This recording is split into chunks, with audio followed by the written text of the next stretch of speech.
আল্লাহর মেহমানদারি যারা পেতে চায় তাদের উচিত কর্তব্য হলো একমাত্র ইসলামী রাস্তাটাকে ধরেই জীবনটাকে কাটানো। আর এটাকেই আরবি পরিভাষায় বলা হয় হেদায়েত। প্রিয় ভাইরা আমার, হেদায়েতের দুটো অর্থ আরবিতে ব্যবহার হয়। একটি হলো রাস্তা দেখানো, আরেকটি হলো কাউকে গন্তব্যস্থলে পৌঁছে দেওয়া। একটি হলো রাস্তা দেখিয়ে দেওয়া। একজন মানুষ ভবানীপুর ঘাটে যাবে, তিনি আমাদের কাউকে জিজ্ঞাসা করলেন, আমরা তাকে বললাম আপনি এইখান থেকে সোজা রাস্তাটা পৌঁছান, ঘাটে পৌঁছে যাবেন। ডাইনে বাঁয়ে যে রাস্তায় যাক আপনি কোনো দিকে ঘুরবেন না, রাস্তা হেঁকে বেঁকে যেভাবে গেছে সোজাটাই যাবে। আপনি বলেন, যে লোকটা জানতে চাইছিল ঘাটে যাওয়ার রাস্তা, তাকে তো আপনি ঠিক পথটাই বলে দিলেন, তাই তো নাকি? আর একজন লোক ঘাটে যেতে চাইলেন, তো যার কাছে জিজ্ঞাসা করলেন তিনিও ঘাটে যাবেন। তিনি বাইকের পিছনে তুলে নিয়ে ঘাটে পৌঁছে যেয়ে নামিয়ে বললেন, আপনি ঘাটে আসতে চাচ্ছিলেন, এই সেই ঘাট। কথা বোঝা গেল? তাহলে একজনকে আমি এখানে দাঁড়িয়ে বলে দিলাম যে আপনি এই রাস্তা চলে যান, এই রাস্তা সোজা, ডাইনের কোনো রাস্তায় যাবেন না, বাঁয়ের কোনো রাস্তায় যাবেন না, সোজা গেলে ঘাটে। আরেকজন লোককে গাড়িতে তুলে নিয়ে ঘাটে পৌঁছে বললেন এই ঘাট। তো এই দুটোরই নাম হলো হেদায়েত। দুটোরই নাম হলো, একটা হলো রাস্তা দেখিয়ে দেওয়া, আর একটা হলো সঙ্গে নিয়ে জায়গায় পৌঁছে দেওয়া। তো ইসলামের দৃষ্টিতে হেদায়েত হলো একজন মানুষকে জান্নাতে যাওয়ার রাস্তাটা বলে দেয়া। ভাই আপনি এই পথে চললে, এই এই কাজগুলো করলে আপনি জান্নাতের দুয়ারে পৌঁছাতে পারবেন। আর একজনকে একেবারে সঙ্গে করে নিয়ে জান্নাতের দুয়ারে পৌঁছে যাওয়া। সঙ্গে নিয়ে জান্নাতের দুয়ারে পৌঁছে দেওয়া, এই কাজটি আল্লাহ ছাড়া কারণ নয়। সুবহানাল্লাহ। এটা একমাত্র আল্লাহ পাক তার খাস রহমতে কোন বান্দাকে এমন সৌভাগ্যের দরজা খুলে দেন যে লোকটা জিরো থেকে হিরো হয়ে যায়। তার মানে ইসলামের কিছুই বুঝতো না মানুষটা, কিন্তু আল্লাহর এমন খাস রহমত হয়েছে লোকটা একদম জান্নাতের যোগ্য হয়ে গেছে। সুবহানাল্লাহ। তো এগুলোকে ভাবতে হবে যে স্পেশালি আল্লাহ পাক তাদেরকে জান্নাতের দুয়ার পর্যন্ত যেন পৌঁছে দিয়েছেন। এই কাজটা কার বললাম? একমাত্র আল্লাহ। কার কাজ? একমাত্র আল্লাহর কাজ কোন বান্দাকে জান্নাতের দুয়ার পর্যন্ত পৌঁছে দেয়। কিন্তু তামাম পৃথিবীতে যত নবী, যত সাহাবী, যত তাবেঈন, যত ইমাম মুজতাহিদ, যত পীর ওলি, যত বুজুর্গানে দ্বীন, পীরানে তরিকা, আউলিয়া কেরাম, আলেম, ইমাম মুজতাহিদ বা মুস্তাহিদ ইমাম, যারা, এদের কারোর দায়িত্ব নয় কোন মানুষকে জান্নাতে পৌঁছে দেওয়া। এদের কাজ হলো জান্নাতে যাওয়ার রাস্তাটাকে দেখিয়ে। কথা বোঝাতে পারলাম? এনাদের কাজ কি? জান্নাতের রাস্তাটা দেখিয়ে দেওয়া। ভাই আপনি এই পথটাই চলুন, ইনশাল্লাহ আপনি জান্নাতের দুয়ারে পৌঁছাতে পারবেন। ফর এক্সাম্পল, মনে ভাবুন একজনকে আল্লাহ পাকের তাওহীদের প্রতি, একত্ববাদের প্রতি ঈমানটাকে, বিশ্বাসটাকে ঠিক রেখে, আনুষঙ্গিক বিশ্বাসের বিষয়গুলিকে ঠিক রেখে জীবনে শিরক না করা, এরপর তিনি নামাজ পড়বেন, রোজা রাখবেন, যাকাত দেবেন, টাকা থাকলে হজ করবেন, জিকির ফিকির করবেন, তাসবিহ তাহলিল পড়বেন, আব্বা মাকে শ্রদ্ধা করবেন, বড়কে সম্মান করবেন, একে অপরের হক আদায় করবেন, এগুলো একটা করণীয় দিক। ঠিক উল্টো দিকে তিনি শিরক করবেন না, সুদ খাবেন না, গান শুনবেন না, মিথ্যা কথা বলবেন না, বা তাস জুয়া খেলবেন না, চিত্ত বিনোদন কিছু করবেন না, গালিগালাজ করবেন না, গীবত গেল্লা করবেন না, এই বিষয়গুলি থেকে বেঁচে পৃথিবীর ৭৭ বছরটা কাটাবেন, ইনশাআল্লাহ তিনি তার এই গুণের কারণে জান্নাতের দুয়ারে একদিন পৌঁছে যাবেন। কথা বোঝাতে পারলাম? এইটার নামই হলো, কি বলেছি আগে দুবার, হেদায়েত। এটার নাম কি? হেদায়েত। ভাই এখন আপনি বলুন, নবীদের কাজ কি বলেছি? নবীদের কাজ হলো ঠিক যথারীতি রাস্তা দেখানো। কোন নবীর নিজস্ব অথরিটি ছিল না যে তিনি কাউকে সঙ্গে করে জান্নাতের দুয়ারে নিয়ে যাবেন। এই অথরিটি কোন নবীর ছিল না। নবীদেরও দায়িত্ব ছিল একটাই, সেটা হলো সঠিক পথটা মানুষের কাছে বাতলে দেওয়া। এই জন্য কোরআন শরীফে আল্লাহ বলেছেন, ওমা আলা রাসূল ইল্লাল বালাগুল মুবিন, রাসূলদের উপরে কেবলমাত্র পৌঁছে দেওয়া ছাড়া আর কোনো দায়িত্ব নয়। কি পৌঁছানো? এই সঠিক আর বেঠিক, ন্যায় আর অন্যায়, জান্নাতের এবং জাহান্নামের, আল্লাহর রাস্তা আর ইবলিসের রাস্তা, এই দুটো করে রাস্তা, দুটো করে কাজ, দুটো করে দিক, এর খবর, এর বার্তা মানুষের কাছে পৌঁছে দেওয়া, এটা নবীর কাজ। এই যে কি করছিস তুই? বুঝিস কিছু? মোবাইলে যা, বাঁচার রাস্তা খুব কম। চুপচাপ বস, নাহলে সরিয়ে দেবো। কি বলেছি বাবু? তাহলে নবী থেকে শুরু করে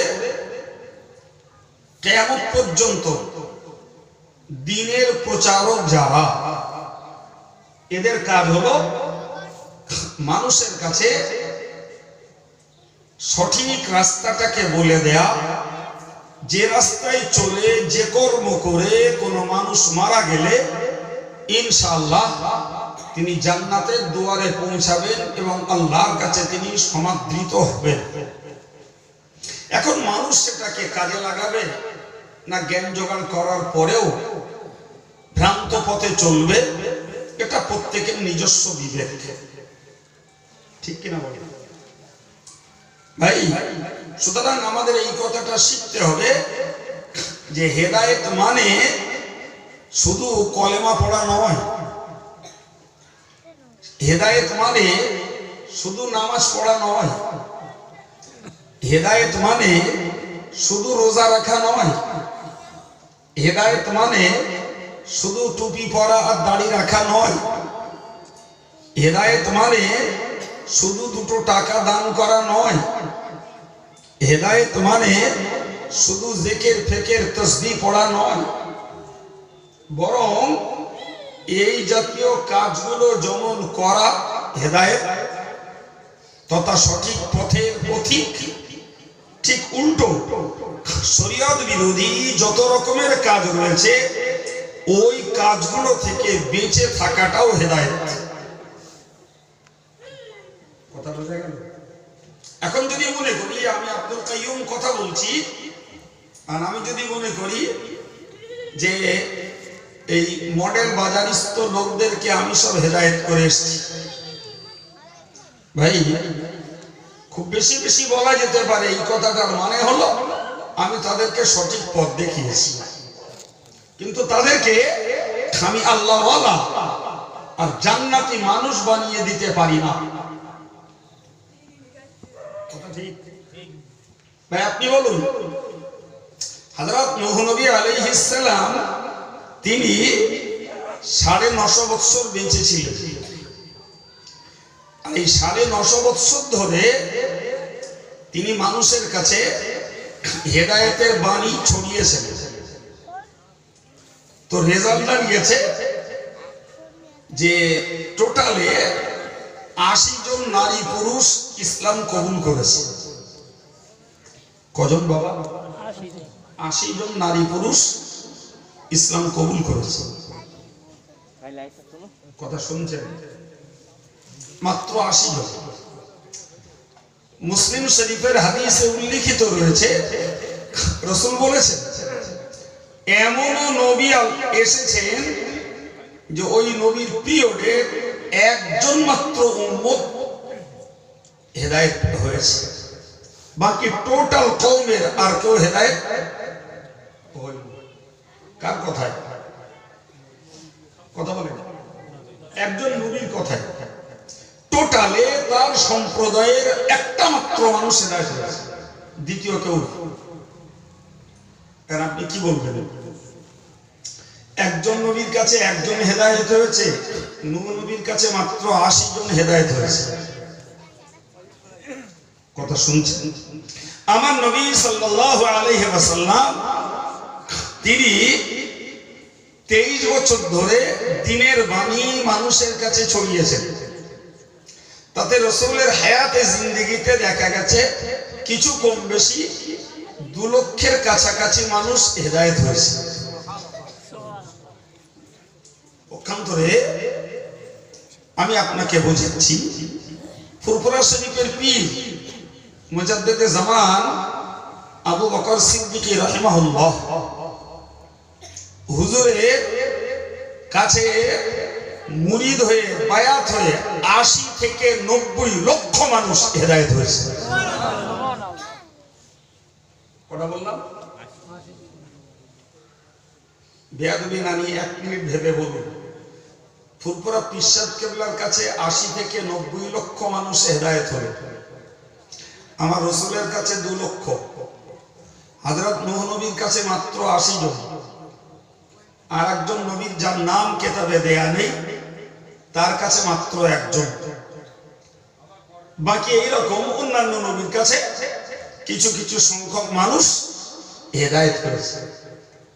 এখন আপনি বলবেন যে এই নবীদের তুলনায় ফুরফুরা পীর সাহেব কেবলার দাম মান মর্যাদা কি বেশি? কি গো জোরে বলেন বেশি?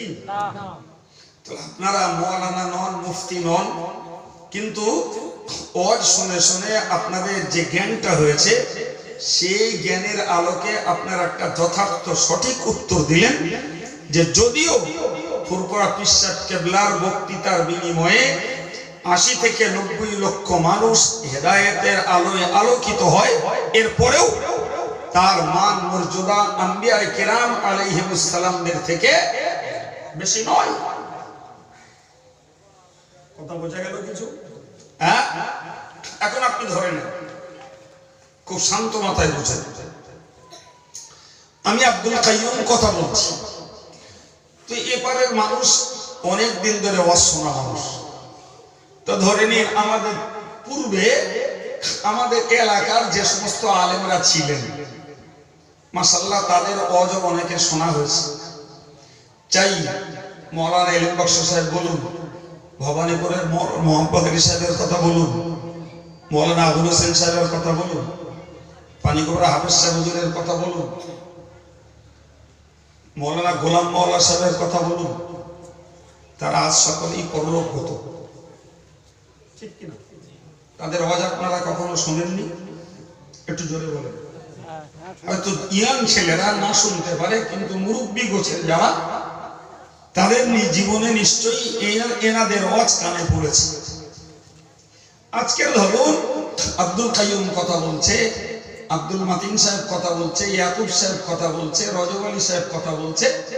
বর্তমানে এই জেনারেশনের একটা গরু কথা বলছে দিনের পক্ষে হেদায়েতের, ঠিক না?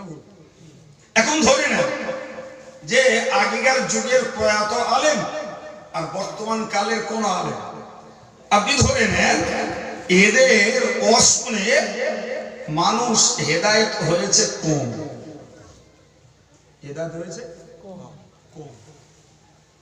ভাই, আর একজন ডাক্তার বাবুর কথা শুনে হেদায়েত হয়েছে আরো লোক সংখ্যা বেশি। মাথায় ঢুকছে আমার কথা? তা আপনি কি বলবেন আলেমের থেকে ডাক্তারের দাম বেশি? বলেন, বলে আলেমের থেকে ডাক্তারের মান বেশি? হ্যাঁ ভাই, হেদায়েতের চাবিকাঠি কোন নবী, কোন আলেম, কোন ইমাম, কোন ডাক্তার, কোন মাস্টার, কোন ব্যারিস্টার কারোর কাছে নয়, কারোর কাছে নয়। মৌলিক হেদায়েতের চাবিকাঠি আল্লাহ পাকের কুদরতে। কার কুদরতে?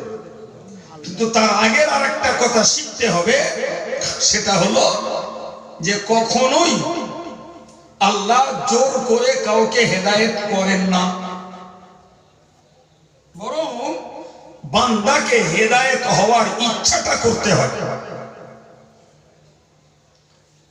হেদায়েত হওয়ার ইচ্ছা, আপনি ওয়াজ নসিহত শুনে আপনার মন তৈরি হয়েছে, আলহামদুলিল্লাহ আমি নামাজ পড়ব, এই নিয়ত, এই মনোবল এবং তার আনুষঙ্গিক ব্যবস্থা আপনাকে করতে হবে। আপনার মন হয়েছে আপনি যাকাত দেবেন, তাহলে যাকাত দেওয়ার মানসিকতাটা আপনাকে তৈরি করতে হবে। ইচ্ছাটা আপনার, ওই ইচ্ছাটাকে বাস্তবে রূপায়ণ করতে দেওয়ার মালিক হলেন আল্লাহ। সুবহানাল্লাহ। তাহলে নামাজ পড়ার মতো নিয়ত, যাকাত দেওয়ার মতো নিয়ত, নিজেকে সঠিক পথে পরিচালনা করার মতো একটা শক্ত মনোবল নিজের করতে হবে। বাকি ওই উদ্দেশ্যটাকে সফল করাবেন আল্লাহ। এর মানে হলো হেদায়েতের মালিক আল্লাহ। আমরা টুকটাক বলে ফেলি হেদায়েতের মালিক আল্লাহ, কিন্তু কথাটা ওই রকম নয়। যদি হেদায়েতের মালিক 100% আল্লাহর উপরে ছেড়ে দিই, এখন ধরে নেন একটা ছেলে, সে নামাজ কালাম পড়ে না, শরিয়তকে মানে না, শরিয়ত বিরোধী কার্যকলাপে একদম দক্ষ, তো তাকে আইয়ুব ভাই ধরে বললেন যে ভাই নামাজ কালাম পড়ুন, আল্লাহর পথে চলুন, কদিন আর বাঁচবেন, মরতে হবে। ভদ্রলোক এক কথায় ছেড়ে দিল, বললো আল্লাহ করলি হবে। কি বললে? আল্লাহ হেদায়েত করলি, তাহলে তো সে তো দুধে দেওয়া সাধু, তার তো কোনো দোষ নেই। হ্যাঁ ভাই, আল্লাহ করলে হবে বলে ছেড়ে দিল, তাহলে তো ওই লোকটার তো দোষ হয় না। কথা বলছেন না? দোষ আছে কি? তাহলে কেন আমরা বলবো নামাজ না পড়লে জাহান্নামে যেতে হবে, রোজা না রাখলে জাহান্নামে যেতে হবে, যাকাত না দিলে জাহান্নামে যেতে হবে, গালাগালি করলে, লোকে অন্যায় ভাবে অত্যাচার করলে জাহান্নামে যেতে হবে? এ কথা বলার মানেটা কি? এ কথা কেন আলেমরা বলবো? সম্পূর্ণ ভুল তথ্য। যে ওই যে বললেন আল্লাহ করলে হবো, ভাই আল্লাহর উপরে ছেড়ে দিলে হবে না, বরং দায়টা তোমার উপরে। তুমি হেদায়েত করতে ইচ্ছা করনি, সেই জন্য তোমায় আল্লাহ হেদায়েত করি। তুমি যদি ইচ্ছা করতে তাহলে তোমাকে আল্লাহ হেদায়েত করতেন। ভাই যদি ওই হেদায়েত না হওয়ার জন্য দায় আল্লাহর উপরে দেওয়া হয়, তাহলে আমরা যারা নামাজ কালাম পড়ি আমাদেরও মজুরি কিছু না পাওয়া উচিত। এ তো আমরা হই না, আল্লাহ করিয়েছে তাই। তাহলে জনের দাম আমরা দেবো কেন? সবের আশা আমাদের কেন? ও তো আল্লাহ করেছে। ব্যাপারটা হলো যারা হেদায়েত হয়েছেন তারা তাদের ইচ্ছাটাকে হেদায়েতের পক্ষে কাজে লাগিয়েছেন, এজন্যই তারা সওয়াবের পাওনাদার। সুবহানাল্লাহ। আর যারা হেদায়েত হননি তারা তাদের ইচ্ছাটাকে সঠিক পথে, তাদের ইচ্ছাটাকে তারা কাজে লাগাননি, এই জন্যই তারা গুনাহগার এবং পরিণতিতে জাহান্নামের উপযুক্ত। কথা মাথায় ঢুকলো? হ্যাঁ, আর একটুখানি বেড়ে চলুন, আর একটুখানি বাড়ুন। ভাই আমি একটু আগে বলেছি যে হেদায়েত মানে হলো একটা পৌঁছে দেওয়া, একটা কি জোরে বলে। আমাদের আদি পিতা আদম আর আদি মাতা হাওয়া, তাই তো নাকি? আর আমরা সবাই আদম হাওয়ার ছেলে মেয়ে। কথা বলেন, ঠিক বলছি? হ্যাঁ, আদম হাওয়ার মূল ভিটে বাড়ি হলো জান্নাত, ঠিক না ভুল? আদম হাওয়ার মূল ভিটে কি? জান্নাত। তাহলে আদম হাওয়ার মূল ভিটে, আমরা যখন তাদের ছেলে মেয়ে, তাহলে ছেলে মেয়েরা বাপের ভিটে যাবে না অন্য ভিটে যাবে? বলেন বলেন। হ্যাঁ, তাহলে আমাদের পৈতৃক ভিটা হলো জান্নাত। সুবহানাল্লাহ। আমাদের পৈতৃক ভিটা কি? জান্নাত। এখন পৈতৃক ভিটে আমাদের জান্নাত, কোন কারণে আমাদের আব্বা মা তাদের নিজস্ব ভিটে থেকে বার হতে বাধ্য হয়েছে, এবং পরবর্তীকালে আলহামদুলিল্লাহ আবার তারা সেই হারানো ভিটে ফিরে পেয়ে তারা জান্নাতের হকদার হয়েছে। সুবহানাল্লাহ। ঠিক না বলুন? একদম ঠিক। তাহলে আমরা যখন তাদের আওলাদ, তাহলে আমাদের পৈতৃক ভিটা, আমার বাপ মার ভিটা হলো জান্নাত। সুতরাং আমরা এই দুনিয়া নামক বিদেশে কাটাবার পর ওই পৈতৃক বাপ মার ভিটা জান্নাতে যেতে চাই। সবাই চাই জি। এবার একটু বলুন, আমরা যখন ওই ভিটায় যেতে ইচ্ছুক, প্রিয় ভাই, তো ওই ভিটায় যাওয়ার জন্য আমাদেরকে যে রাস্তাটা ওই জান্নাত ভিটায় যে পৌঁছেছে সেই রাস্তাটা ধরতে হবে নাকি? সে রাস্তা যদি ধরতে হয়, সেই রাস্তার মূলটা হলো আল্লাহর প্রতি, রাসূলের প্রতি, ফেরেশতাদের প্রতি, কিতাবের প্রতি, ভাগ্যের ভালো মন্দের প্রতি, এবং কবর থেকে উঠতে হবে, হাসরের ময়দানে দাঁড়িয়ে হিসাব দিতে হবে, এই অদৃশ্যের সমস্ত বিষয়গুলিকে বিশ্বাস করতে হবে। এখন মনে ভাবুন একজন লোক ওই বিশ্বাসটা করেছে, এতেই সে জান্নাতে চলে যাবে? এটা আগে একটু ভাবুন। সম্মানিত ভাইরা আমার, হাদিস শরীফে এসেছে, হুজুর বলেছেন, মান ক্বালা লা ইলাহা ইল্লাল্লাহ দাখালাল জান্নাহ, যে লোকটা লা ইলাহা ইল্লাল্লাহ পড়েছে এই লোকটা জান্নাতে যাবে। সুবহানাল্লাহ। তাহলে বুঝতে হবে ও লোকটা সঠিক রাস্তা ধরেছে, তার মানে হেদায়েত হয়েছে।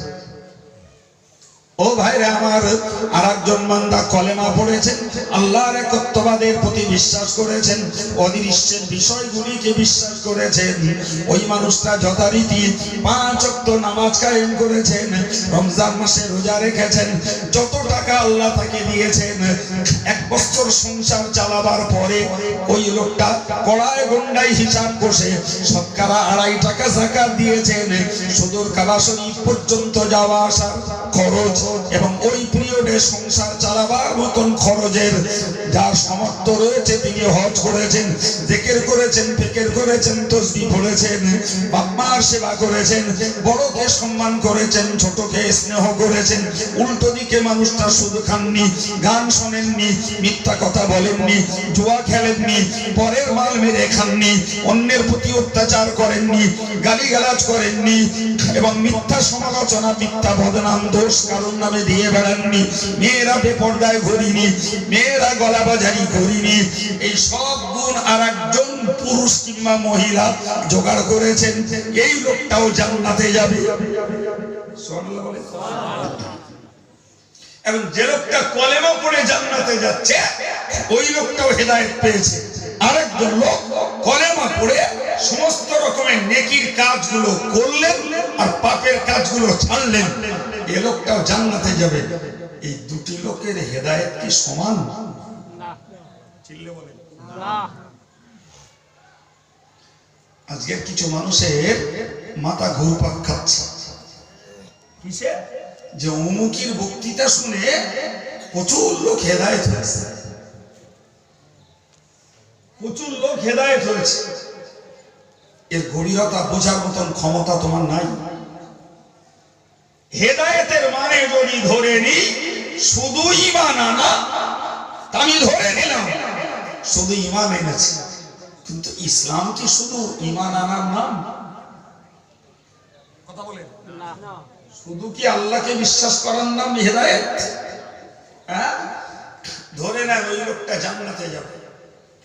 কিন্তু বুখারী শরীফে, মুসলিম শরীফে স্পষ্ট হাদিস রয়েছে যে যদি কোনো ব্যক্তি কলেমা পড়ার সুবাদে হেদায়েত হয়েছে ভেবে জান্নাতে যায়, তার ওই কলেমা তার জীবনের শেষ লগ্নে পড়তে হবে, একদম তার শেষ নিঃশ্বাসের আগে ওই কলেমা পড়ে মরতে হবে। এখন একজন লোক শেষ নিঃশ্বাসের আগে কলেমা পড়ে মৃত্যুবরণ করেছে, কিন্তু তার জীবনে বিনা তওবার পাপ রয়েছে প্রচুর পরিমাণ। বিনা তওবার পাপ করেছিল, তওবা করা হয়নি। শুনতে পাচ্ছেন কথা? ওই লোকটাকে জাহান্নামে যেতে হবে। এখন কোথায় যেতে হবে? কথা বলছেন না কেন? কলেমা পড়েছে, নামাজ পড়ি, কলেমা পড়ে নিয়েছে, রোজা রাখি, কলেমা পড়েছে, যাকাত দেয় না, এদের জাহান্নামে যেতে হবে না? হবে না? আমি একটা একটা করে যদি বলি, আল্লাহ চাইতো আপনাদের দোয়ায় অনেক তথ্য প্রমাণ সহ বলতে পারবো, কিন্তু আপনারা জ্ঞানী মানুষ, ওয়াজ শোনা মানুষ, তাই মূল বিষয়টাকে বোঝাচ্ছি। তাহলে কলেমা পড়ার পরে, নামাজ না পড়ে, কলেমা পড়ার পরে, রোজা না রেখে, কলেমা পড়ার পরে, হজ না করে, কলেমা পড়ার পরে সে ঠিক হিসাব করছে যাকাত না দিয়ে যদি বিনা তওবায় মারা যায়, এই লোকটাকে জাহান্নামে যেতে হবে। যদি বলেন জাহান্নামে যেতে হবে। হ্যাঁ ভাই, ঠিক উল্টো, কলেমা পড়েছে, ধরে নেন শিরক করিনি, কিন্তু লোকটা সুদে, মদে, তাসে, জুয়ায়, নারীবাজিতে, মিথ্যাচারিতায়, জি গর্ব ফখরে, হিংসায় বা গীবত, গোল্লায়, চুগলিতে একজন মাস্টার বসাই, এর একটাও বাদ দেয় না। এই জাহান্নামে যাবে না? যাবে না? হ্যাঁ, তাহলে একজন লোক কলেমা পড়ার পরে সমস্ত করণীয় কাজগুলো করে আর বর্জনীয় কাজগুলোকে বাদ দিয়ে মরবে, এ লোকটা জান্নাতে যাবে। আর একজন লোক কলেমা পড়ে নেকির কাজ করবে না আর পাপের কাজও বাদ দেবে না, মরার সময় আমি ধরেই নিলাম কলেমা পড়েই মরলো, ভাই সেও একদিন জান্নাতে যাবে, আমরা বিশ্বাস করি। কিন্তু কত লক্ষ লক্ষ কোটি বৎসর তার জাহান্নামে জ্বলতে হবে, এটা তো বাঁচা দাম বলবেন, বললে না? ওটা তো বলা লাগবে, কথা বলে ওটা বলা লাগবে না? লাগবে। যদি ওটা বলা না হয় তাহলে হেদায়েতের নামে ধোঁকাবাজি হচ্ছে, হেদায়েতের নামে প্রতারণা হচ্ছে। আজকে অল ওয়ার্ল্ডের মুসলমান সারা বিশ্ব জুড়ে যেতনা মুসলমান বিশ্বাস করুন ভাই, এই অধিকাংশ কলেমার নামাজটাকে শুধু মনে করে এরা হেদায়েত, বাকি সুদ বাদ দিতে হবে, মদ বাদ দিতে হবে, ব্যভিচার বাদ দিতে হবে, চিত্ত বিনোদন বাদ দিতে হবে, বাকি জুয়া বাদ দিতে হবে ভাই, ব্যাংকিং সিস্টেমের ইন্টারেস্ট বাদ দিতে হবে ভাই, এই সঙ্গে ব্লু ফিল্ম বাদ দিতে হবে, পর্নোগ্রাফিকে বাদ দিতে হবে, মোবাইলের এই free fire, PUBG, naked picture এগুলোকে বাদ দিতে হবে। এই হেদায়েত করা মোল্লা মৌলভী, মুফতি, মৌলানা, মুহাদ্দিস, ডাক্তার খুব কম। শুধু প্লেন বলে দেওয়া হচ্ছে কলেমা পড়ো জান্নাতে যাবো, নামাজ পড়ো জান্নাতে চলে যাবো। হেদায়েত হচ্ছে সব না ধোঁকাবাজি করা হচ্ছে। কথা বলছেন না কেন? এগুলো হেদায়েত না ধোঁকাবাজি? ধোঁকাবাজি। প্রিয় ভাই, কোরআন শরীফে মহান আল্লাহ জানিয়েছেন, কুনতুম খায়রা উম্মাতিন উখরিয়াত লিন-নাস তা'মুরুনা বিল মা'রুফি ওয়া তানহাউনা আনিল মুনকার। মহান আল্লাহ কোরআন পাকে বললেন, তোমরাই হবে ভালো সম্প্রদায় যারা মানুষের কল্যাণে বহিরাগত হয়েছে, মানুষের কল্যাণে যারা, মানুষের স্বার্থে যারা দ্বীনের পক্ষে কথা বলছো। আমি আল্লাহ পাক জানিয়ে দিলাম, ওই হেদায়েতের বাণী মানুষের কাছে দেওয়ার জন্য পদ্ধতি হলো দুটো। নাম্বার 1, তুমি তাদেরকে ঈমানের পরপরই সৎ কাজের আদেশ করবে, তুমি পরপরই অসৎ কাজের নিষেধ করবে। এ আমি শিখাইনি, খোদ আল্লাহ শিখিয়েছেন। কে শিখিয়েছেন? আল্লাহ। আল্লাহ শিখালেন যে তুমি মানুষকে হেদায়েতের বাণী শোনাবে, তোমার ডিউটি, তোমার প্রসেসিং, তোমার পদ্ধতি। একদিকে তুমি সৎ কাজের আদেশ করো, আর একদিকে কি করো? আমি দেখছি, আমি কলেমার কথা বলবো, মানুষ গিলবে, কলেমার ফজিলতের কথা বলবো, মানুষ গিলবে। আমি মানুষকে বলবো নামাজের ফজিলতের কথা, মানুষ গিলবে। আমি মানুষকে বলবো রোজার ফজিলতের কথা, মানুষ গিলবে। প্রিয় ভাই আমার, কিন্তু যখনই আমি দেখছি সুদের বিরুদ্ধে বলবো, মানুষ আমার কথা গিলবে না। গানের বিরুদ্ধে বলবো, মানুষ আমার কথা গিলবে না। জুয়ার বিরুদ্ধে বলবো, মানুষ আমার কথা গিলবে না। আমি চিত্ত বিনোদনের বিরুদ্ধে বলবো, মানুষ আমার কথা গিলবে না। নোংরা রাজনীতির বিরুদ্ধে বলবো, মানুষ আমার কথা গিলবে না। আমি যখন মানুষকে পরের জমি জবরদখলের বিরুদ্ধে বলবো, মানুষ আমার কথা গিলবে না। মিথ্যার বিরুদ্ধে বলবো, মানুষ আমার কথা গিলবে না। নারীদের বেপরদায় ঘোরার বিরুদ্ধে বলবো, মানুষ আমার কথা গিলবে না।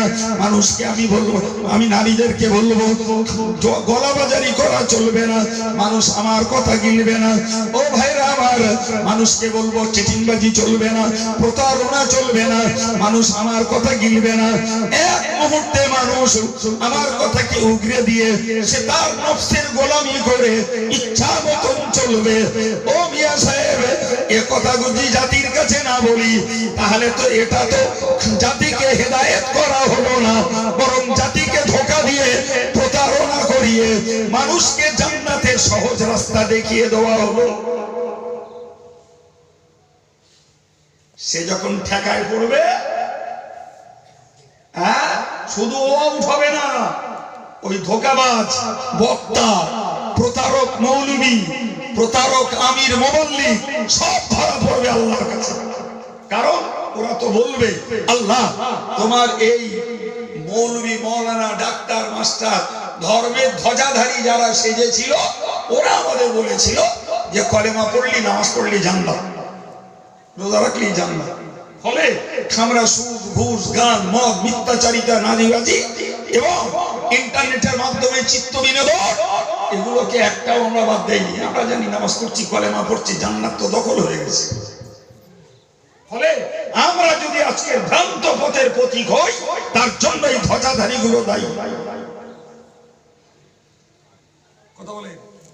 সুতরাং ধর্ম প্রচারের পদ্ধতি হলো, তুমি যেখানে ঈমানের কথা বলো সেখানে শিরকের কথাটা বলো, জি, যেখানে নামাজ পড়ার কথা বলো সেখানে নামাজ কাজা করার ভয়ঙ্কর দিকটা দেখিয়ে দাও। তুমি যেখানে যাকাত দেওয়ার কথা বলো, যাকাত না দিলে তোমার সম্পদ তোমার জন্য কত বিষাক্ত পরিণত হবে সেটাকে তাদেরকে বলো। যেখানে জিকিরের কথা বলো ওইখানেই বলে দাও। গালি দিলে, মিথ্যা কথা বললে তথা ওই জবানটাকে কুৎসা বদনামে ব্যবহার করলে কি হবে সেটাকে বলে দাও। দান করার কথা যেখানে বলো সেখানে বুঝিয়ে দাও, জি হালাল থেকে দান করতে হবে, হারাম মালের দান আল্লাহ কবুল করেন, এটাকেও সেখানে বলে দাও। যেখানে জান্নাতের কথা বলো পাশেই জাহান্নামের কথা বলে দাও।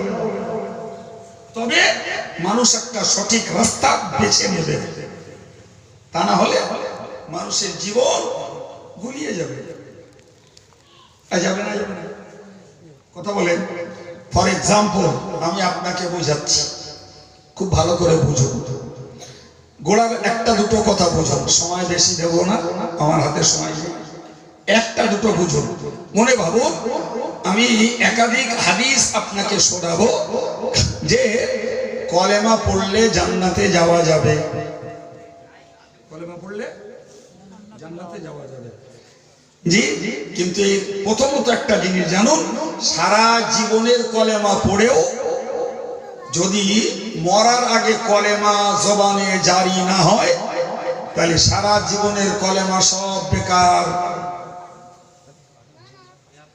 কলেমা কখন পড়তে হবে? বাপ সারা জীবনও পড়তে রাখতে হবে, আর আল্লাহর কাছে চেয়ে যেতে হবে, আল্লাহ তুমি মৌতের আগে আমাকে ঈমান সহ মরণটা দিও, কারণ ওইটার উপরে নির্ভর করবে আমার বাকি জীবনটা। গেল ভাই, আমি কলেমা পড়ে নিয়েছি। এই কলেমার 100 ডিগ্রি শত্রু হলো শিরক। কি বলেছি? ঈমানের 100 ডিগ্রি শত্রু হলো শিরক। মনে থাকবে, এই শিরক 3 প্রকার। ক প্রকার বলেছি? 3 প্রকার, একটু মাথায় নেন। নাম্বার 1 শিরকে আকবার, সহজ বাংলা হলো বড় শিরক। এই বড় শিরকটা হলো আল্লাহর কাছে ছাড়া অন্য কারোর কাছে মাথা নত করা। চাই সে কোনো পীরলির কাছে করুন, জ্যান্ত মুর্দা যে কোনো পীরের কাছে কিংবা কবরের কাছে, অথবা কোনো অন্যের মানিত দেবদেবীর কাছে, কোনো গাছের কাছে, কোনো পাথরের কাছে, কোনো থানে, যেখানেই মাথা ঠুকবেন আল্লাহ ছাড়া অন্য কারোর কাছে, ওইটাই হলো বড় শিরক। হে ঈমানদার, তাই কলেমা পড়ে ঈমান আনার পরে ঈমানটাকে যদি রক্ষা করতে হয় তাহলে এই বড় শিরকটা থেকে বাঁচা লাগবে। কথা বোঝাতে পারছি?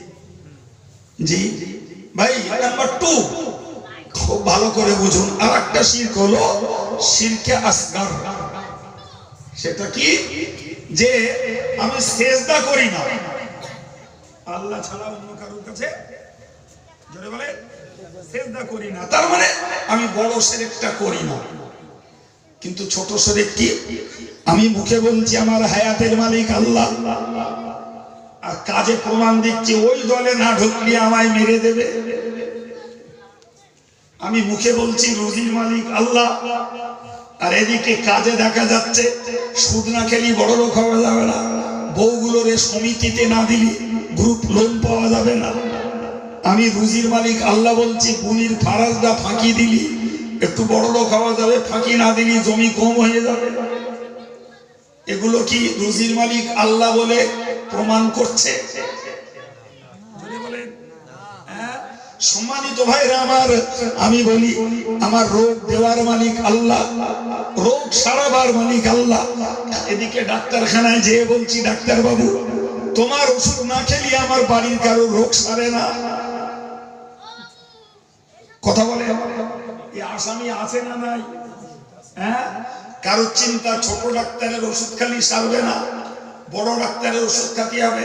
টাকা যার যত বেশি ডাক্তার তার তত বড়। একই রোগে হয়তোবা মডেল বাজারে ডাক্তারের ওষুধ খাচ্ছে আল্লাহ তাতে সারিয়ে দিচ্ছে, আবার একই রোগে আর একজন টাকা আছে চলে গেল প্লেনে উড়ে ভেলোরে। একই রোগে জি সারলে না ওজন সরে গেল, আছে না নাই? হ্যাঁ, তাহলে বিশ্বাসটা তো ঠিক করতে হয়। নিশ্চিত ডাক্তারের ডাইরেকশন আমাকে মেনে ওষুধ খেতে হবে, কিন্তু বিশ্বাসটা আমায় রাখতে হবে। আল্লাহ যদি সারান এতেই সারবে, আল্লাহ যদি না সারান ডাক্তার গুলে খেয়ে ওষুধ রোগ সারবে না। সত্যিকারের বলুন, এরা এরা হয়তো বড় সেরেকটা করে না, কিন্তু এই ছোট সেরেক করার মুসলমান আছে না নেই? চিনলে বলুন, একে আপনি মনে করেন শুধু এই মডেল বাজারে রয়েছে? হ্যাঁ, আপনি কোথায় যাবেন, কোথায়, ইভেন সৌদিতে, বাংলাদেশে, আমেরিকাতে, রাশিয়াতে, ফ্রান্সে, জাপানে, কাতারে, যেখানে যাবেন সারা পৃথিবী জুড়ে এই ছোট সেরেক করার আসামি গিজ গিজ গিজ গিজ করছে। হাজার না, লাখ না, কোটি কোটি।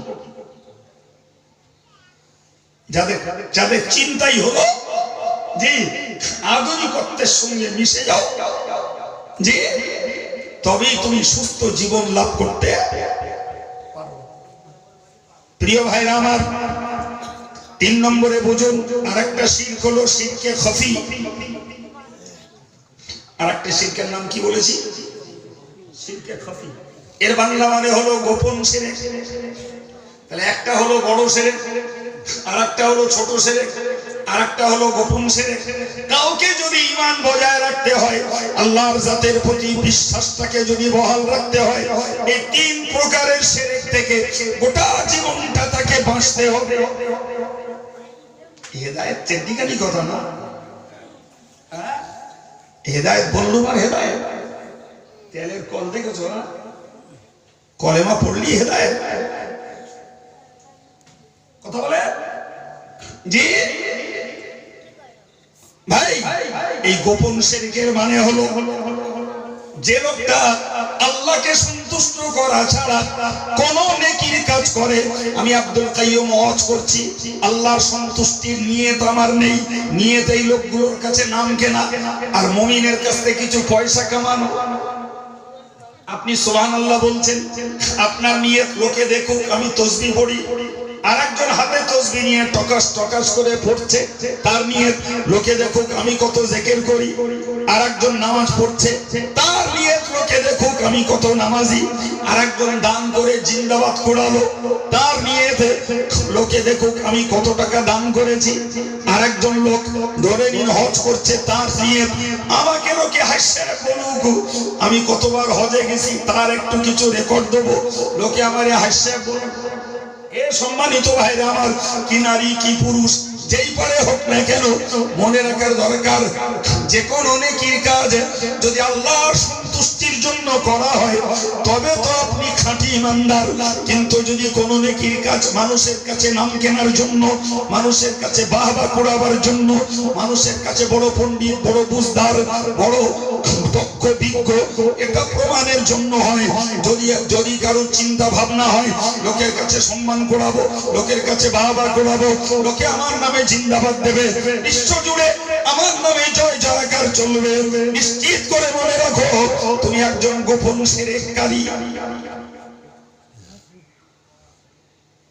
আল্লাহকে সন্তুষ্টির জন্য একবার সুবহানাল্লাহ বলুন, আলহামদুলিল্লাহ।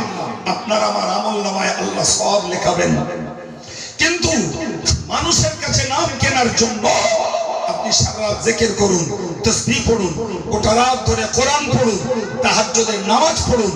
ধান্দাটা হলো লোকে আমাকে ভাবুক আমি কত বড় ইবাদত গুজার। ভাই আপনার ওই আমলটাও শিরক। এই কথা বুঝতে পারা যাচ্ছে? হ্যাঁ, তাহলে ঈমান যদি ঠিক রাখতে হয় তাহলে এই 3 প্রকারের শিরক থেকে প্রতিটি বীর সাহেব, মৌলানা সাহেব, মুফতি সাহেব, ইমাম সাহেব, হাফেজ সাহেব, হাজি সাহেব, আমির সাহেব, মুবাল্লিগ সাহেব, ডাক্তার সাহেব, যে কোনো পর্যায়ের ধার্মিক এ সাহেবদেরকে বাঁচা লাগবে। সাহেবদেরকে কি জোরে বলে বাঁচা লাগবে, তবে ঈমানটা সঙ্গে ঠিক ঠিক চলতে থাকবে। আলহামদুলিল্লাহ। আর এই ইমানটা নিয়ে মরণ দুয়ার পর্যন্ত পৌঁছাতে পারলে আমাদের কৃতিত্বে নয়, আমাদের ক্যালিভারিটি আর ক্যাপাসিটিতে নয়, আল্লাহর রহমতে ইমানটা নিয়ে মরা যেতে পারে। কথা বুঝে আসেনি? এটা যেন মনে না হয়। জি, আমি সারা জীবন লোকের হেদায়েত করেছি, নিজে নামাজ পড়েছি, নিজে অনেক জ্ঞানের কথা মানুষকে নসিহত শুনিয়েছি, আমার কথায় লাখো লাখো মানুষ হেদায়েত হয়েছে। সুতরাং আমি একজন, হাদিস পাকে এসেছে, এ ভয়টাও মনের ভিতরে রাখতে হবে। ইন্নার রাজুলা লা ইয়ামালু আমালা আহলিল জান্নাহ ফায়াসবিকু আলাইহিল কিতাব ফায়াদখুলুন নার।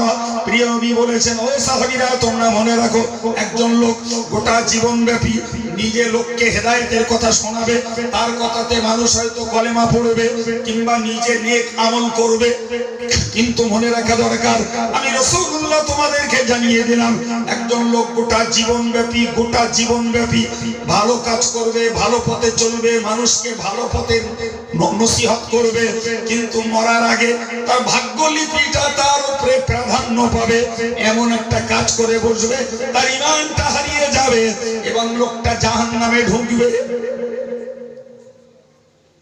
অহংকারের জায়গা আছে? এই কথা বলেন, আমি বড় হেদায়েতকারী, আমি বড় নামাজি, আমি বিরাট বড় পণ্ডিত, আমি বড় জ্ঞানী, আমি বাংলা জানি, ইংরাজি জানি, আমি হিন্দি জানি, আমি বেদ জানি, আমি রামায়ণ জানি, আমি মহাভারত জানি, মস্ত বড় পণ্ডিত আমি। জি, কিংবা আমি প্রচুর পরিমাণে নামাজ পড়ি, আমার মতন নামাজ কেউ পড়তে পারে না, আমার মতন হেদায়েত কেউ করতে পারে না, আমার মতো কোরআন কেউ পড়তে পারে না। জি প্রিয় ভাই আমার, আপনি বলুন, সব করে করে করে করে করে করে মরণ দুয়ারে গেলেন, আল্লাহ পাকের নবী বলছেন তার ভাগ্যের লিপি, তার ভাগ্যের লেখনী তার উপরে প্রাধান্য পাবে। সে করে গেল জীবনব্যাপী জান্নাতি কাজ, মরার আগে ঈমান হারাবে, চলে যাবে জান্নাত। তাহলে ব্যক্তিগতভাবে আমল করি আর লোককে হেদায়েতমূলক কথা শোনাই, যাই পারি করি, এরপরেও আল্লাহ পাকের কাছে আমাদের আত্মসমর্পণ করতে হবে, আল্লাহর কাছে মিনতি করতে হবে, আল্লাহ তুমি যদি বাঁচাও তাহলে বাঁচতে পারবো, আল্লাহ তুমি যদি কলেমা নিয়ে মরতে দাও তাহলে কলেমা নিয়ে মরণ হবে, আল্লাহ তুমি যদি রহমত করো তাহলে জাহান্নাম থেকে রক্ষা পাবো, আল্লাহ তুমি যদি দয়া করো তাহলে জান্নাতে ঢুকবার সৌভাগ্য অর্জন করব। ঠিক না?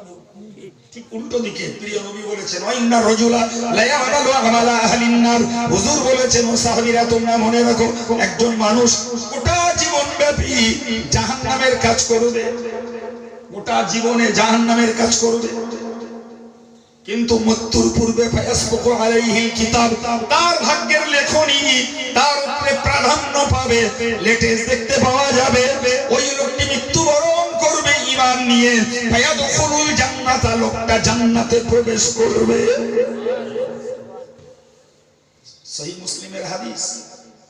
এখন আপনি বলুন, আমি নামাজ কালাম রোজা হজ যাকাত, আমি হাফেজ সাহেব, মৌলানা সাহেব, মুফতি সাহেব, আমি ডাক্তার মাস্টার, আমি বড় হেদায়েতকারী, জি কপাল যদি টলে যায়, বলেন বলেন কোথায় যেতে হবে? জাহান্নামে। জোরে বলেন জাহান্নামে। বাহ, বস ভালোই বুঝেছেন।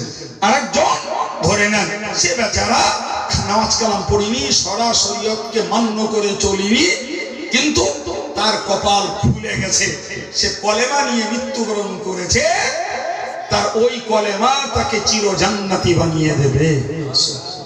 যদিও নিয়ম অনুযায়ী ভাই, যে পড়াশোনা করে পরীক্ষায় পাশ করার সম্ভাবনা তারিখ থাকে, যে পড়াশোনা করে না তার পরীক্ষায় ফেল করার সম্ভাবনা বেশি। সুতরাং নিয়ম অনুযায়ী আমি পাপের কাজ করছি, যদি আল্লাহ হরিয়ে গড়িয়ে কলেমা নিয়ে মরতে দেয়, তাই তো কাইম সাহেব হাদিস বললো জান্নাতে চলে যাব না। ভাই ওটা নিয়ম না, ওটা নিয়ম না। জি, আমি আমার উচিত কর্তব্য, যতদিন বেঁচে থাকবো ততদিন আমাকে নেকির কাজ করার চেষ্টায় থাকতে হবে। কথা বুঝতে পারেননি? আর নেকির কাজ যারা করছেন এদের হতাশ হলে হবে না। কিন্তু এত কিছু করার পরে যদি মরার আগে ঈমান না নিয়ে মরতে পারি, তাহলে তো সেই জাহান্নামে যেতে হবে, দরকার নেই ছেড়ে দে, নেভার। এটাও বুদ্ধিমানের কাজ না। বুদ্ধিমানের কাজ হলো যারা নেকির কাজ করেন আশা রেখে দিয়ে তাদেরকে এ কাজ ধরে রাখতে হবে। যারা পাপের কাজ করে তাদেরকে পাপের কাজটা ছেড়ে দিয়ে নেকির কাজে ঢুকতে হবে। জি, হয়তোবা এই ওসিলায় আমি ঈমান নিয়ে মরতে পারি। প্রিয় ভাই, সুতরাং কারোর পক্ষে অহংকার করার জায়গা নেই, গর্ব ফখর করার জায়গা নেই। জি, কারোর পক্ষে নির্ভীক আর নিশ্চিন্ত হওয়ার কোনো সুযোগ নেই।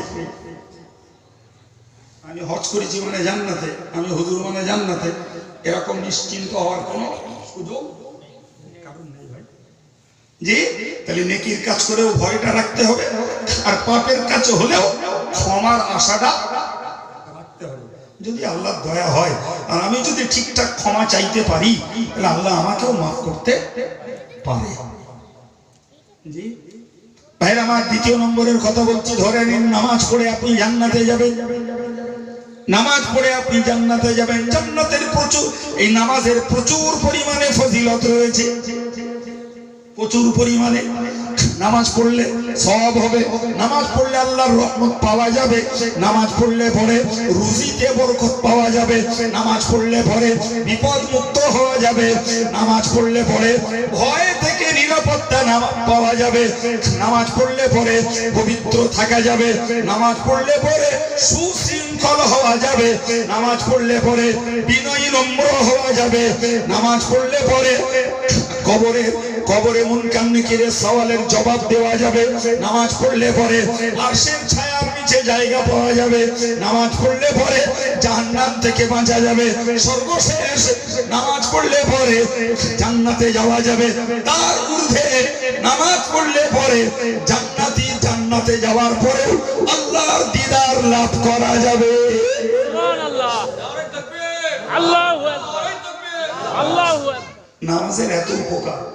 এখন যদি কেউ মনে করে হেদায়েত মানে কলেমা পড়া আর হেদায়েত মানে নামাজ পড়া, ধরে নেন কেউ ভেবে নিয়েছে। জি, আমি ঈমানের কথাটা কয়েক মিনিট বললাম যে শুধু কলেমা পড়লে ঈমান এনেছি আর ঈমান থেকে গেছে ভাবলে হবে না বাবা। বরং আমাকে তিন পর্যায়ে শিরক থেকে বাঁচতে হবে। না বড় শিরক করা যাবে, না ছোট শিরক, না গুপ্ত শিরক, কোনটাই করা যাবে না। সম্মানিত ভাই, বিশ্বাস করুন, বেয়াদবি নেন না। আমি যদি শুধু এই ঈমান আনার উপরে কথা বলি, তো আল্লাহ চায় তো সহজে 2 ঘন্টা কথা বলতে পারবো ইনশাআল্লাহ। জি, শুধুমাত্র আমরা যে আল্লাহরে বিশ্বাস করেছি, কি অদৃশ্যের কিছু জিনিসকে বিশ্বাস করেছি, এই বিশ্বাসের গভীরতা কিচ্ছু বুঝি না আমরা। পেলেন কলেমা পড়ি এই পর্যন্ত। দয়াময় আল্লাহ যদি নেয় তো কপাল ভালো, না নিলে দাবি করার মতো আমাদের কিচ্ছু নেই। জি, কখনো জীবনে কোনোদিন আল্লাহ মৌকা দিলে দেখা যাবে শুধু ঈমানের উপরে কথা বলবো ইনশাআল্লাহ। আজকে আমি আংশিক ও কথাটা বলে নিয়ে দ্বিতীয় কথা বলছি। নামাজ পড়লে অনেকগুলো বেনিফিট, অনেকগুলো উপকার বললাম না, একটা না কতগুলো। হ্যাঁ, তার মধ্যে বড় উপকার হলো নামাজি মানুষ জান্নাতে যাবে। জি, এবার আপনি বলুন, আমি আপনাকে একটা দুটো কথা একটু শোনাই। প্রিয় ভাই আমার, হাদিস শরীফে এসেছে, প্যারে নবী সাল্লাল্লাহু আলাইহি ওয়াসাল্লাম স্পষ্ট করে জানিয়েছেন, লা তুকবালু সালাতুন বিগাইরি তুহুর। হুজুর বলেছেন, ও সাহাবীরা তোমরা মনে রাখো, পবিত্র ব্যক্তি ছাড়া কারোর নামাজ আল্লাহর কাছে কবুল হওয়ার মানে হলো আদায় হয় না। আমরা আদায় করি, আমরা ঠুকে দেই, কিন্তু মূলত আদায় হয় না। আগে হতে হবে আদায়, তারপরে কবুল। আগে হতে হবে শরীয়ত মতো, মসলা মতো নামাজটা আদায়, তারপরে কবুল। রাসূল বললেন, যদি তোমার নামাজটা সঠিকভাবে আদায় হোক, এটা যদি তুমি চাও, তাহলে নাম্বার 1 পবিত্রতা অর্জন করো। কি করতে হবে? পবিত্রতা। আপনি কলেমা পড়ে হেদায়েত হয়েছেন ভেবে নিলেন, আপনি নামাজ পড়ছেন, সুতরাং হেদায়েতের আরো এক ধাপ এগিয়ে গেছেন, তাই না বাবা? হ্যাঁ, কিন্তু একটু দয়া করে বলবেন পবিত্রতা কি? তাহলে একটা পবিত্রতা হলো আমার দেহটাকে যদি ফরজ গোসল হয় তাহলে সেটা থেকে দেহটাকে পবিত্র করা, উজু ভঙ্গের কারণ যদি হয় তাহলে সেটা থেকে পবিত্র করা একটা। 2 নম্বর, আমি ইবাদত করব যে খাবারটা খেয়ে সেই খাবারটা হালাল হওয়া। সেই খাবারটা কি? হালাল হওয়া। যে টাকা দিয়ে কাপড় কিনে আমি নামাজ পড়ছি আমার ওই কাপড়টাও হালাল পয়সায় হওয়া। এখন যে জায়গাটায় নামাজ পড়ছি সেই জায়গাটাও হালাল হওয়া, পবিত্র। এখন আপনি উল্টো দিকটা ধরে নেন, জি আমি ফরজ গোসল কিংবা উজু হয়ে যে পবিত্র হতে হয় সেটা আমি ধরুন ভালো বুঝি না, তাহলে আমি পবিত্র হতে পারলাম না। পরে ধরে নেন আমি ওটা ভালো বুঝি, আমি পবিত্র হয়েছি, কিন্তু যে পয়সা দিয়ে কাপড়টা কিনেছি আমার সেই পয়সাটা ঠিক হালাল নয়, তাহলে আমার পরিধেয় পরনের কাপড়টা না পাক, ওটা পবিত্র না, ও কাপড় পরে নামাজ হবে না বাপ। আমি যে খাবারটা খেয়েছি ওই খাবারটা আমার জড়িবুটি, ওতে কিছু হালালও রয়েছে কিছু হারামও ঢুকে রয়েছে, তাহলে সেও পবিত্র হওয়া গেল না। যে জায়গাটাতে আমি নামাজ পড়ছি ধরে নেন ওই জায়গাটা একটা জবরদখল করা জায়গা, ওই জায়গাটা একটা অবৈধ জায়গা, ওই জায়গাটা অন্য কারুর হক নষ্ট করা জায়গা, ওই জায়গাটাও পবিত্র নয়।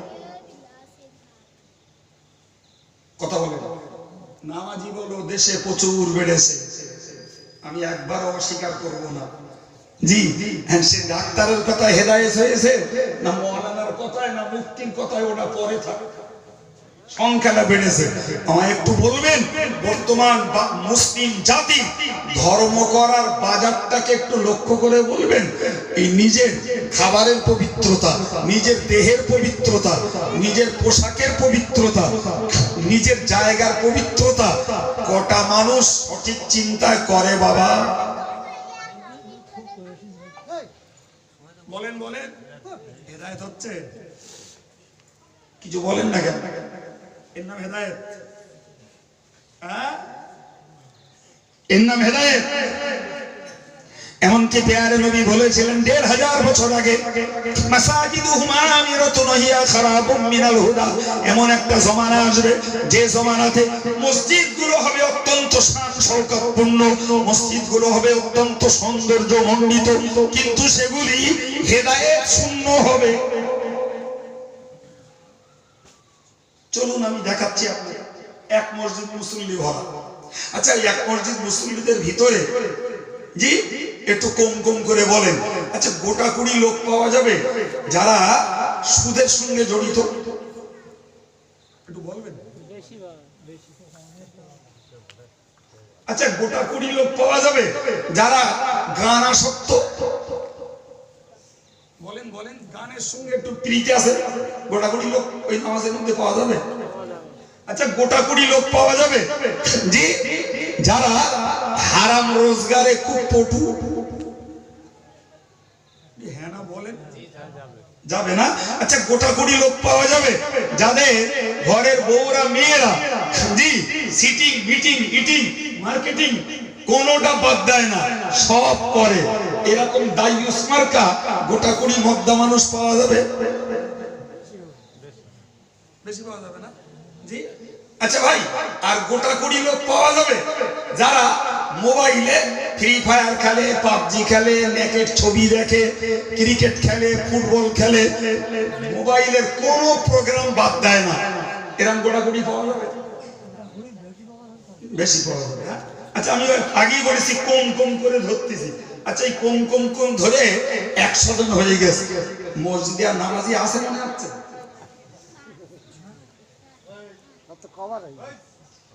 সব তো সবার হয়ে গেল। এই জন্যই নবী বলেছেন যে এমন একটা জমানা আসবে যে জমানাতে মসজিদগুলো হবে শান শৌকতপূর্ণ কিন্তু হেদায়েত শূন্য।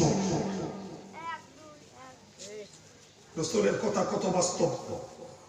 আজকে বিশ্ব জুড়ে ইন্টারনেটের বক্তৃতা শুনে, পিস টিভির বক্তৃতা শুনে বা ইউটিউবের বক্তৃতা শুনে কত লোক হেদায়েত হচ্ছে রে বাপ। সে হেদায়েত যে কেরাম হচ্ছে তাই এবার একটু আন্দাজ করেন। কথা বলছেন না কেন? হজ করতে গেছে পাশ্চাত্যের মুসলমানেরা, জি হজ করতে গেছে, হজ করে কাবা তওয়াফ করে, আমি সেখানে কাবা তওয়াফ করে বেরিয়ে এসে লাইন দিয়ে জমাত করে সিগারেট খাচ্ছে, একদম জমাত করে লাইন।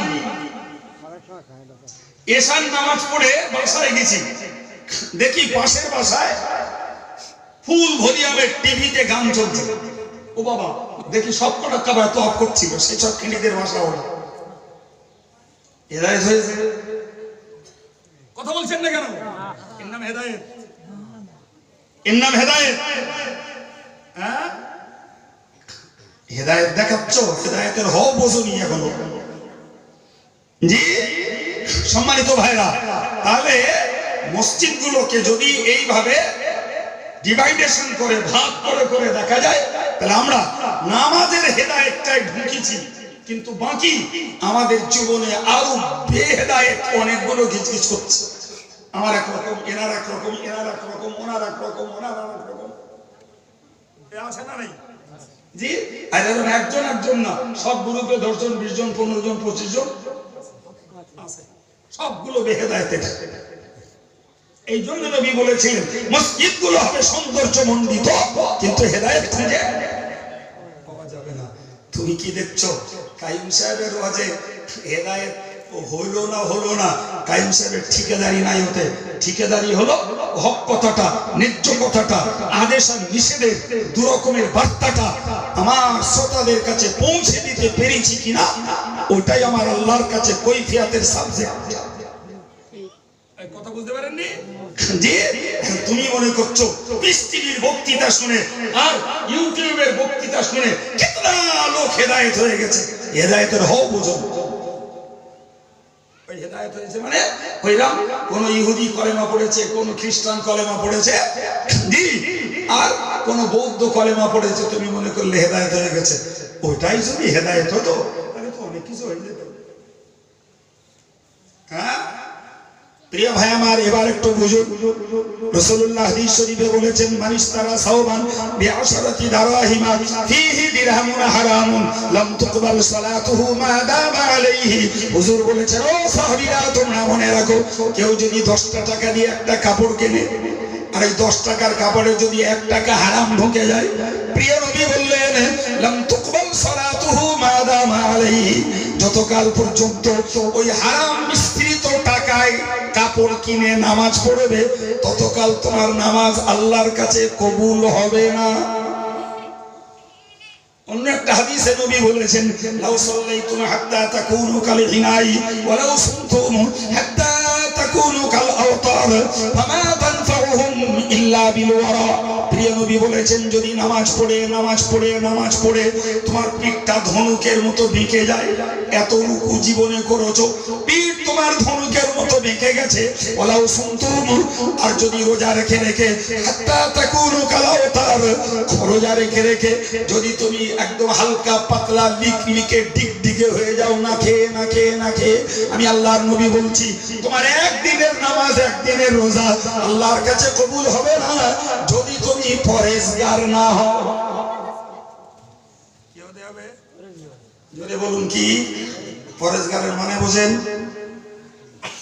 বোঝেন? 1 মিনিটে বুঝিয়ে দিই, একটু বুঝে নেন। পরেশগার মানে বেঁচে থাকা বা বাঁচিয়ে রাখা। পরেশগার ফার্সি শব্দ, এর বাংলা মানে হলো সংযমী। ভাঙা বাংলায় বলা যায় বেঁচে থাকা অথবা বাঁচিয়ে রাখা। কিরকম? আমার জবানটাকে গাল, মিথ্যা, কুৎসা, বদনাম থেকে বাঁচানো, চোখটাকে বড় স্ত্রী, পরকন্যা, টিভির পর্দা দেখা থেকে বাঁচানো, গানটাকে গান বাজনা শোনা থেকে বাঁচানো, পাটাকে হারাম পথে বাড়ানো থেকে বাঁচানো, হাতটাকে পরের মাল হারাম জিনিস নেওয়া থেকে বাঁচানো, ব্রেনটাকে কুচিন্তা করা থেকে বাঁচানো। জি ভাই, কলটাকে কুকাজের নিয়ত করা থেকে বাঁচানো। এই অঙ্গগুলোকে হারাম থেকে বাঁচানোর নাম হলো ফার্সি পরিভাষায় পরহেজগার। পরহেজগারিতা আরবিতে একে বলে তাকওয়া, বাংলায় বলে সংযমী হওয়া, আর ভাঙা বাংলায় বলে বেঁচে থাকা এবং অঙ্গগুলোকে বাঁচিয়ে রাখা।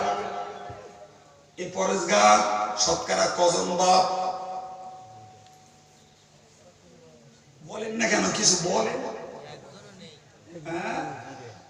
জি, এই জন্যই গোড়ায় বলেছি অজ হলো হেদায়েতের বার্তা, একদম গোড়ায় বলেছিলাম।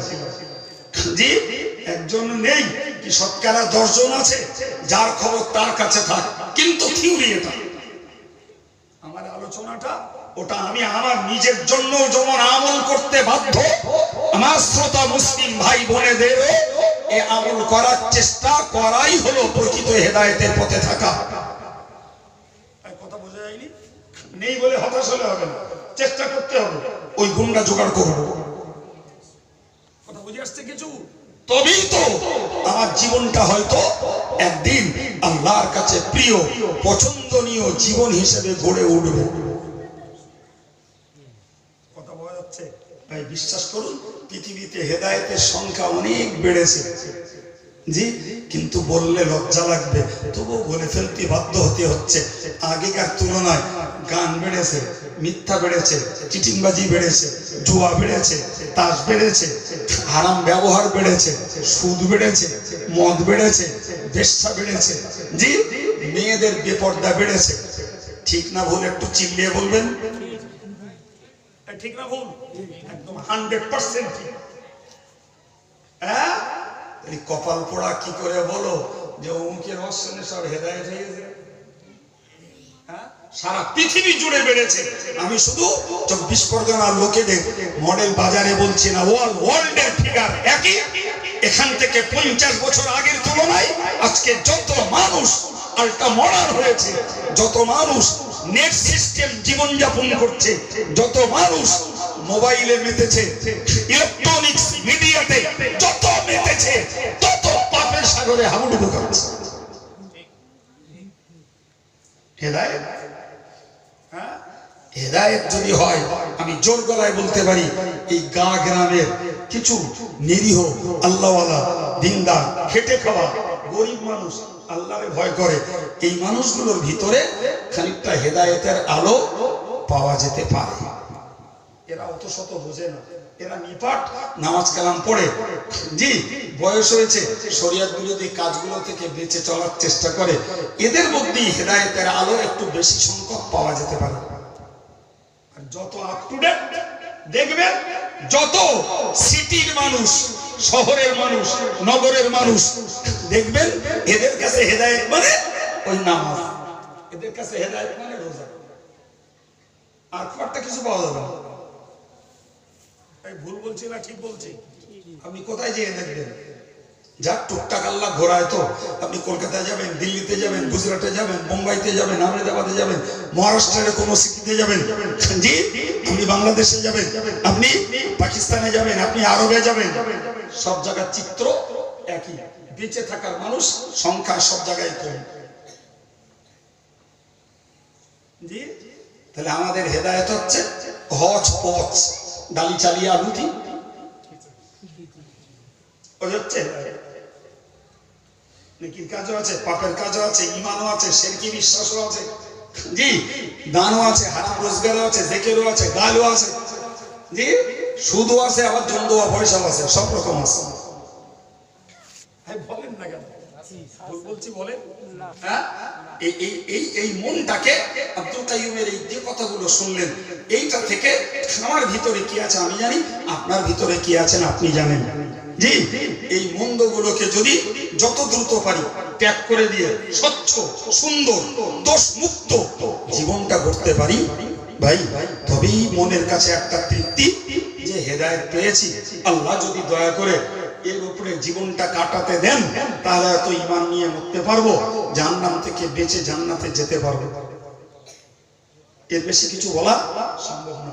আমি তো দুটো মাত্র বুঝিয়েছি, একটা ঈমান আর একটা নামাজ। এখনো গাদা সাবজেক্ট পড়ে আছে। গাদা পড়ে আছে। জি, তবে যে পর্যন্তই বুঝিয়েছি সে পর্যন্ত একটা কমপ্লিট সেন্স আপনাদের কাছে ব্যক্ত করার চেষ্টা করেছি। সে পর্যন্ত একটা পূর্ণ বিষয়ের জ্ঞান যে পর্যন্ত বলেছি ওই পর্যন্তই আপনাদের কাছে ছড়ানোর চেষ্টা করেছি। ঠিক না বল, যে কোনোটা ইনকমপ্লিট রেখে ঘাটতি রেখে ছাড়ছি না। যাই হোক, আল্লাহ আমাদেরকে জীবনটাকে শুদ্ধ করা, জীবনটাকে স্বচ্ছ করা, পাপ মুক্ত শুধু নেকির জীবন তৈরি করার মতো মনোযোগ আল্লাহ আমাদের জন্য নসিব করেন, সহজ করে দেন। বলুন আমিন।